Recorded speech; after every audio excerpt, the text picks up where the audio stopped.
राधे राधे दोस्तों and welcome back to my channel Purnima Keshav blog. Chhath महापर्व शुरू हो चुका है और ये 4 दिन तक चलने वाला बहुत ही पावन पर्व है। 28 अक्टूबर को उदयगामी सूर्य को अर्घ्य देने के बाद इस पर्व का समापन होगा। छठ महापर्व आस्था और अनुशासन का बहुत ही अद्भुत संगम है। इस दौरान छठी मैया और सूर्य देव की पूजा करने के साथ निर्जला व्रत रखा जाता है, लेकिन कहीं कहीं पर ये व्रत नहीं रखा जाता है, लेकिन आस्था पूरी होती है। तो आज व्रती और जो लोग आस्था रखते हैं उन सभी के लिए एक बहुत ही पावन कथा लेकर आई हूँ। ये कथा सुनने मात्र से आपकी संतान को दीर्घायु आने का आशीर्वाद और जो भी संतान के कष्ट है वह दूर होंगे। तो चलिए शुरू करते हैं। संध्या अर्घ देने के दिन शाम के समय छठी मैया की पूजा के दौरान छठ की व्रत कथा सुननी या पढ़नी चाहिए, लेकिन जो लोग उस समय व्रत नहीं करते हैं वो यानी समापन के दिन भोर में सूर्योदय के बाद यह कथा सुन सकते हैं। इस कथा को सुनने मात्र से पूर्ण फल की प्राप्ति होती। बिना छठ की कथा सुने या पढ़े उपवास पूरा नहीं होता, आस्था पूरी नहीं होती, व्रत पूरा नहीं होता। व्रत के दौरान अगर आप कथा सुनते हैं तो शुभ फलों की प्राप्ति होती है। तो चलिए हम आज आपको सही कथा सुनाते हैं जो कि पौराणिक है। प्राचीन काल में एक प्रियंवद नाम के राजा हुआ करते थे। राजा की कोई भी संतान नहीं थी। इसकी वजह से ही उनको और उनकी पत्नी को बहुत दुख रहता था। राजा और रानी यानी कि रानी का नाम था मालिनी ने संतान प्राप्ति के लिए बहुत उपाय किए। हर बार उन्हें निराशा ही हाथ लगती थी और वो सोचते थे कि इस इतने धन धान्य का मैं क्या करूं, क्या फायदा इतने धन धान्य का जब हमारे पास एकमात्र संतान भी नहीं है। फिर अचानक एक दिन राजा को विचार आया और राजा अपनी रानी के साथ महर्षि कश्यप के पास पहुंचे।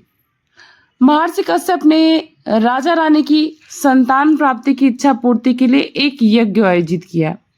यज्ञ में आहुति देने के लिए एक खीर बनवाई गई और खीर की यज्ञ में आहुति दी गई। इसके बाद जो खीर बच गई उसको प्रसाद रूप खाने के लिए रानी को दे दिया गया, रानी मालिनी को।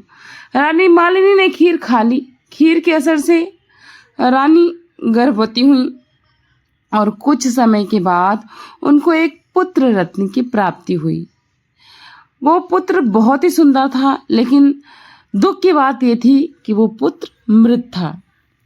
अब देखते ही जैसे लगा कि पैरों तले जमीन खिसक गई। राजा रानी एकदम असहाय हो गए और छाती पीट कर रोने लगे कि इतने समय बाद ये पुत्र भी मिला तो मृत।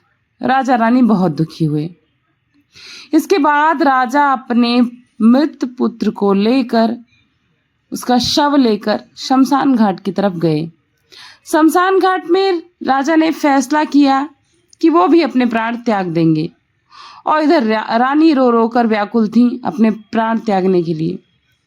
जैसे ही राजा और रानी के मन में यह विचार आया, उनके सामने एक देवी प्रकट हुई।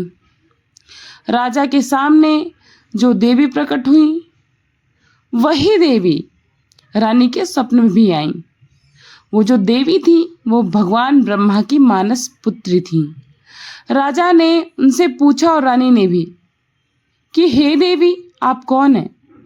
इस पर देवी ने उत्तर दिया कि वो सृष्टि की मूल प्रवृत्ति के छठे अंश से उत्पन्न हुई और उनका नाम है षष्ठी।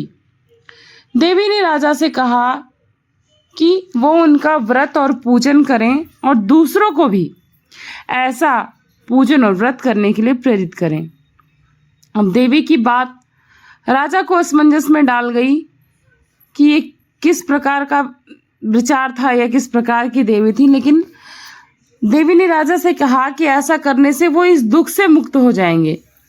बस इसी आसरे पर राजा घर पर चल दिए और रानी से सारी बात बताए। रानी ने भी कहा कि राजा जैसा आपने देखा वैसा ही एकदम उसी के समान समझ लो, वही स्वप्न में स्वरूप मेरे भी स्वप्न में देवी आई। इसके बाद राजा और रानी मालिनी ने दोनों ने मिलकर ये व्रत किया, यानी कि ये 3 दिन यानी 36 घंटे का निराजल व्रत किया। सारे विधि अनुष्ठान विधि पूर्वक किए। इसके बाद राजा ने पुत्र की इच्छा से देवी का प्रसाद पूरे राज्य में, पूरे नगर में, आस पड़ोस के सारे राज्यों में बंटवाया और इस व्रत का प्रचार भी किया। इसके फलस्वरूप उनके यहाँ एक पुत्र पैदा हुआ। उस पुत्र को देखकर मानो जैसे लग रहा था कि राजा रानी किसी की खुशी का कोई ठिकाना ही नहीं था और उनकी आस्था छठी देवी के लिए और ज़्यादा बढ़ गई और तभी से षष्ठी यानी छठी मैया की पूजा की शुरुआत भी हुई और वे हर वर्ष इसी प्रकार विधि विधान से छठी मैया का व्रत भी रहते थे, पूजन भी करते थे और स्वयं अपने सैनिकों के साथ साथ स्वयं अपनी प्रजा के बीच में जाकर छठी मैया के व्रत का प्रचार करते थे, उनकी महिमा बताते थे और उनके साथ जो हुई सच्ची घटना बताते थे। इससे लोग प्रेरित होकर इस महापर्व का सम्मान करते गए और इसकी आस्था बढ़ती गई और जिसने इस व्रत को किया उसके फलस्वरूप उनके संतान के कष्ट और जो निसंतान थे उनको संतान की प्राप्ति होती रही और इसकी आस्था बढ़ती है और बढ़ती ही जाएगी। इसी प्रकार कहा जाता है कि महाभारत के काल में भी ये व्रत रखा गया और ये बहुत ही पुराना है, जो कि हमारे राजा राम, मर्यादा पुरुषोत्तम राजा राम और सीता जी ने भी इस व्रत को रखा था। इसलिए इस व्रत को महापर्व और महापावन व्रत कहा जाता है। तो आप सबके ऊपर भी माता छठी मैया की कृपा बनी रहे, आप सबकी संतान दीर्घायु हो, जिसको संतान ना हो उसको संतान की प्राप्ति हो। आशा करती हैं ऐसा आशीर्वाद आप सभी हम पर भी बनाए रखें और ये वीडियो आप सभी को अच्छी लगी हो और जो इस वीडियो के माध्यम से मेरे चैनल पर जुड़े हों, वीडियो को लाइक करिएगा, चैनल को सब्सक्राइब कर लीजिएगा, बेल आइकन प्रेस करना बिल्कुल भी मत भूलिएगा ताकि आने वाली कोई भी नई वीडियो का नोटिफिकेशन सबसे पहले आप सभी तक पहुंच जाए। तो वीडियो अच्छी लगी हो तो एक लाइक कर दीजिएगा और कमेंट बॉक्स में जय छठी मैया जरूर लिख दीजिएगा। वीडियो को यहीं पर समाप्त करती हूँ। मिलती हूँ नेक्स्ट जानकारी के साथ नेक्स्ट वीडियो में। तब तक के लिए अपना खूब सारा ख्याल रखिएगा। जय Chhathi Maiya. Thanks for watching Purnima Keshav blog. Bye bye.